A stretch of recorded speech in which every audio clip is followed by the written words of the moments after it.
আমি পান্তা এনেছি। দাও। জানো স্বামী, ওই খেজুর তলায় না প্রতিদিন একটা ছেলে আমাকে ধরে কি সব করে।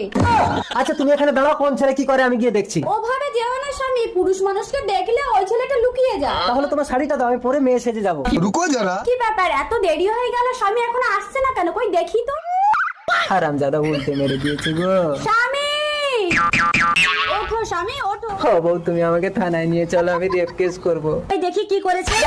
অন্তত একটু হাত বুলিয়ে দেখি, নইলে কেসটা লিখবো কি করে? আরে এটা তো পুরুষ। ও আচ্ছা, আসামিটা দুই স্বামী স্ত্রীর সঙ্গে সংকেশ ঘটিয়েছে। তাড়াতাড়ি চলুন ম্যাডাম, নইলে আসামি পালিয়ে যেতে পারে। পালিয়ে যাবে কোথায়? গাড়ি নিয়ে তাড়িয়ে ধরবো। ওই কোথায় আসামি? ওই তো খেজুর তলায়।